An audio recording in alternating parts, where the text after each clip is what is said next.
abakama bange abasajja n'abazaana ba Kabaka okuva mu masaza okuli Ssingo, Mawokota wamu n'abawangalira ebweru w'eggwanga bakeddeko yiwa ku Bulange Mengo okukiika embuga nga batuusa oluwalo lwabwe.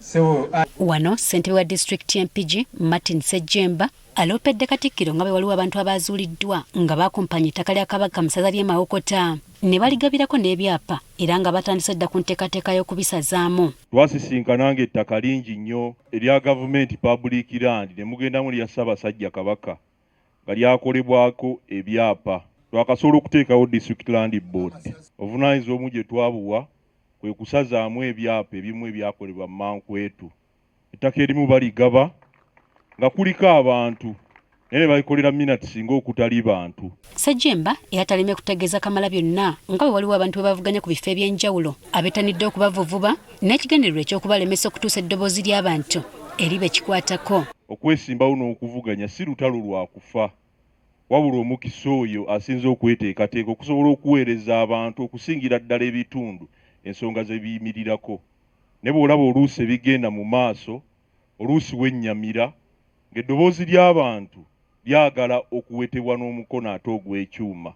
N'ensonga y'okulemesebwa okkuba enkuŋŋaana n'okutuukirira abawagizi baabwe mu mirembe Ssejjemba talimye kugyogerako kyokka era n'aweeranga bino bwe bitagenda kubajja ku mulamwa. Waliwo akagenderere ak'obutatukkiriza ffe ate kukuba nkuŋŋaana na kwebuuza mu bantu ng'abalala bwe bafuna omukisa. Tusabawo obwenkanya n'obwerufu.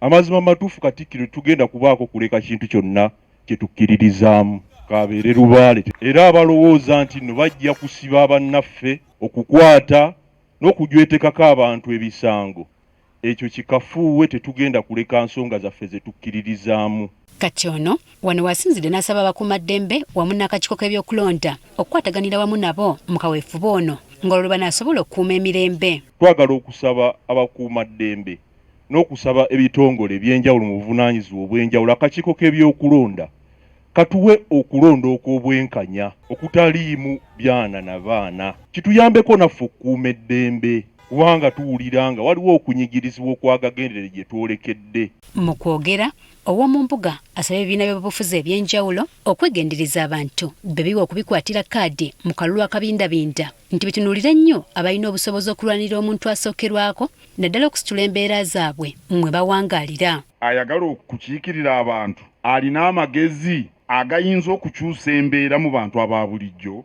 oba asobola kutuwa bubaasa. Obubaasa tebuwonya bwavu.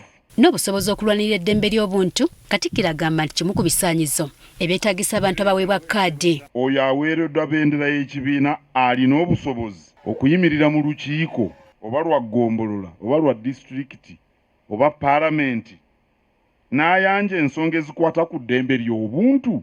Ensonga z'ebyenjigiriza, ebyobulamu n'ebirala abakulembeze abalonde b'ebibiina eby'enjawulo balina okuba nga balina obusobozi okubirwanirira. Naye twetaaga amasomero agali ku mutindo ga gavumenti, twetaaga ebyobulamu ebinaatutaasa, twetaaga amazzi amayonjo, ebibuga byetaaga okutereeza. Ne bwe kuba kugamba nti otereeze bano abatunda ennyama emicomo balina ebipipa ewasuulwa amagumba onanga wayonjo. Bano nga bamaze okukola ogwabwe Kamalabyonna agambye nti eddimu erisigalidde libe likakiiko ka byakulonda okwolesa obwesimbu mu mirimu gyako kitaasa okutabangula eggwanga. Kakolere mu bwesimbu, kakolere mu mazima ne mu bwenkanya. Ebiva mu kalulu bwe biba byesigika ensi etebenkera. Amazima n'obwenkanya ky'ekisumuluzo ky'emirembe. Oluwalo lw'omulundi guno luvuddemu ensimbi ezisoba mu bukadde 730 n'okukunga abantu. Jennifer Kabale agaffe eyo ku Spark TV.